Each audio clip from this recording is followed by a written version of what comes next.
sont faites et de même des choses qui sont amorcées.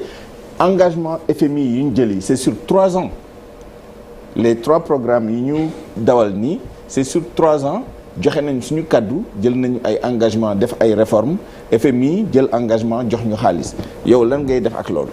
waaw jërëjëf ñun beneen yoon la ñuy jël changement de cap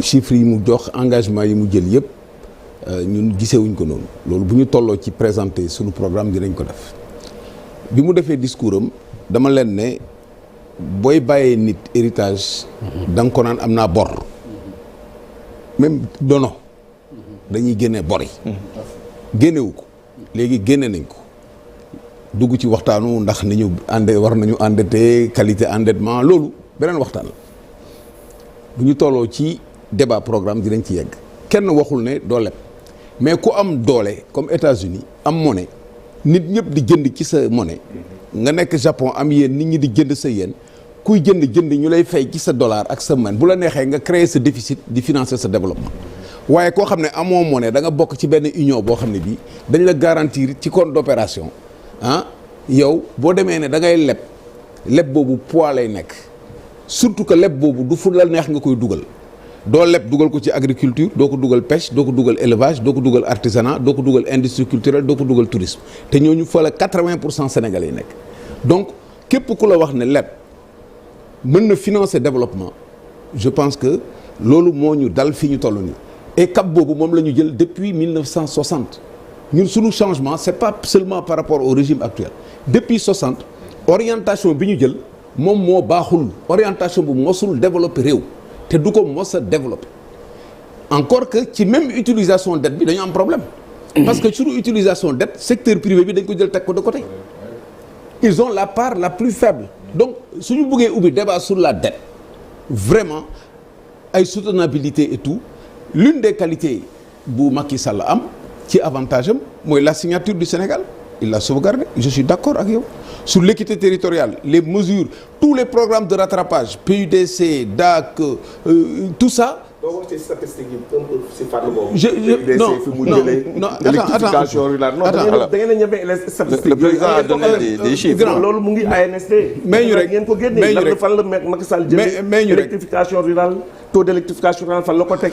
nombre d'écoles yi mu créé yooyu yëpp ngeen wax ko quoi. parce que xam nga ñun loolu moo suñu tax rôle ma ne sànq bu ñuy wax fàtte mbaa bàyyi. bon xam nga suma rôle bilan Macky Sall ANSD ay ratio lay génne. non waxuma ratio non day génne chiffre yëpp lay génne. lépp lay génne xam nga chiffre bu ñu yëpp lay génne.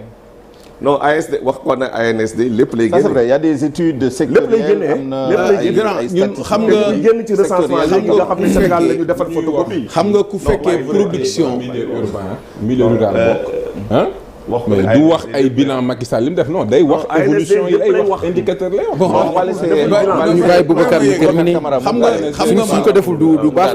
li monsieur le ministre man li ma d'accord te wax naa ko dafa am ay points positifs ci intervention Macky Sall d'ailleurs points positifs yooyu c'est des points de rattrapage du schéma de départ bi ñu amoon c'était yoonu yokkute bi ñu ñëwee gis ne loolu du programme ñu teg ko fa jël la stratégie bi mu wone sànq améliorer ko bu ko présenter bi ñu demee ba gis limites yi la ñu développé PSE en 2014 bi ñu développé PSE ñu ne dañuy financer développement bi à 70% sur le privé et à 30% endettement public ils l'ont inversé ils l'ont même plus qu'inversé échec boobu moo leen topp ba léegi topp leen ba li ngeen doon critiquer waa PDS ci taux d'endettement ngeen dem ba romb ko ba bëtt plafond bi ba pare di ko justifier ma ne la loolu même boo leen ko réussiroon en utilisant correctement la dette mënul am naataange mën na am yokkute une croissance mais mënul am naataange mënul répercuter sur la pauvreté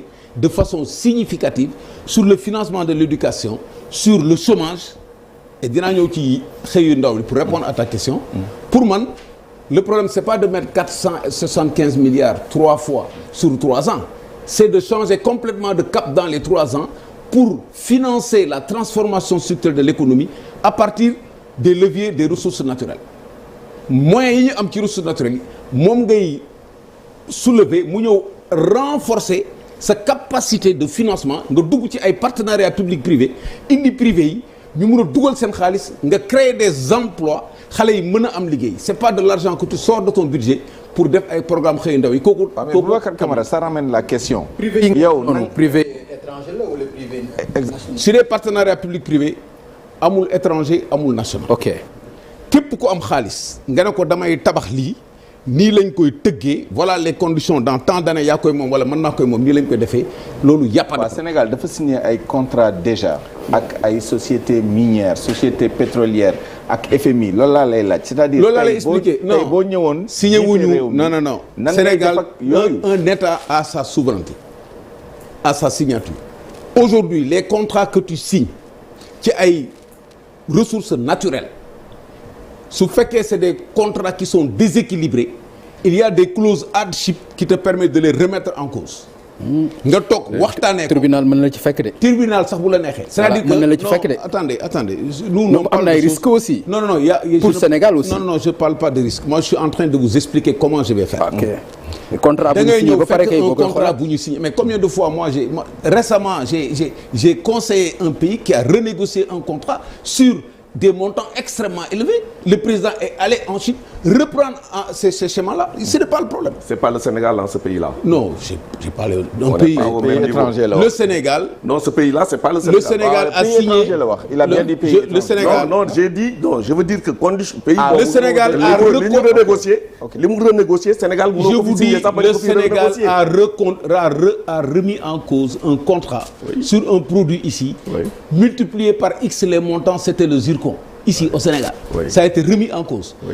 Nous, on a une expérience qu'on a vécu. C'est-à-dire que nous, on était là en 2012, au moment où le régime de PS partait, le régime de Wade venait, en 2000, et on était là au ministère de la Coopération, au moment où le régime de Wade partait et que le régime de Macky Sall venait. Les chiffres dont vous parlez, nous avons participé à leur élaboration. Donc du ñu wax ne ANSD ñu kenn du fi wax chiffre boo xam ne en tout cas man du mu fi wax chiffre boo xam ne bii c'est pas vérifiable benn chiffre laa fi wax kenn mënu ko weddi Sénégal 1222 milliards lay génne pour des biens d'équipement farine tout quand on a parlé de souveraineté alimentaire. Je reviens ci affaire u contrat yi. Les contrats quand vous les signez en cours d'exécution, si vous contestez l'équilibre du contrat, vous avez des règles pour le faire. Il y a des clauses compromissoires qui sont prévues dans les contrats qui te permettent d'aller en arbitrage. Tu peux les remettre en cause. Kenn du ñëw ne damay casser ay contrats dama koy sànni loolu c'est la stabilité des contrats loolu kenn mosul wax loolu. Et nu ñuy changer contrat yi mën nañ ko def. Les projets de partenariat public-privé, c'est un levier. On a un bon texte au Sénégal depuis 2021 sur ça. Ce qui reste, c'est que les garanties sur les ressources naturelles qu'on a, les ressources naturelles qu'on a ne sont pas comptabilisées dans notre budget. On a le budget à la française depuis longtemps. Les biens que nous avons, l'or que nous avons, dont les artisans amuñu ko, tous ces produits, c'est pas dans notre budget. Il n'y a aucun budget annexe pour faire la liste de nos produits, de ce que nous avons comme richesse. Ces richesses-là peuvent être transformées en argent. On peut faire des nantissements, on peut faire des batteries. Donc, faut pas nous faire comprendre qu'on est pauvre ou bien qu'on a un budget. Non, excuse-moi, sur la dette, je veux simplement qu'on s'entende. Je voulais dire que boo fi bàyyi héritage. waxal bori nga nga ne wax naa loolu c'est important. d'accord d'accord léegi posez question bi rapide posez ko non s'il vous plaît rek baal ma rek ci débat bi la bokk. allez-y allez-y léegi rek su ko defee boo posé question day jëlaat parole bi pour non mais ci lu gàtt lay doon je vais répondre mais ci lu gàtt lay doon réponse sur une question non ci lu gàtt lay doon sur une question précise allez-y xam nga sànq ba léegi da nga ne ñun suñu bor attanuñu ko waaw léegi ba ngay tëj xam nga lan nga wax que ne ñun suñu richesse pauvre ñu suñu richesse wane wuñ ko cela veut dire bor bi attan nañ ko. d'accord alors dama lay wax d'abord dama lay laaj rek donc ça veut dire que bor bi attan nañ ko. monsieur le ministre j'ai jamais dit man je parle xam nga man du may économiste. j'ai jamais dit yow da ngay gérer réew mi. d'accord da ngay gérer en tant que économiste en tant que politicien buy développer nee nga da ngay changer ni ñuy présenter budget nee nga ñun on présente nos budgets à la française depuis longtemps. oui je le change.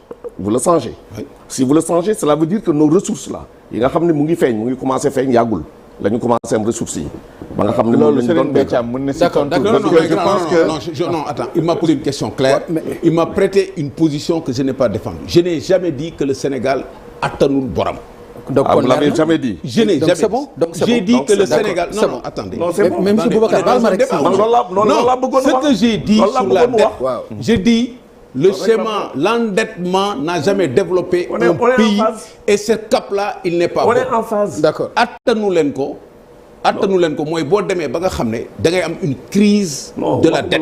On n'en est pas là au Sénégal. La signature, j'ai même dit plus. J'ai dit que la signature du Sénégal pour avoir de l'argent, on est en phase. est là. Donc on est en phase. Donc le débat c'est pas attenant wala attanuma.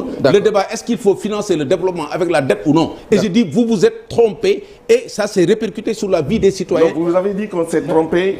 Alors Serigne Mbaye Thiam yaakaar naa il faut ñu bàyyi ko parole bi. Serigne Mbaye Thiam ci ñaari fan. Je pense qu'il y a un débat technique. Vous vous êtes trompé de c'est une option politique que je ne partage pas. Voilà. Très bien. Cheikh Omar Anne. On va arrêter ce débat. Nous développons le Sénégal. On va donner la parole à Serigne Mbaye Thiam ci ñaari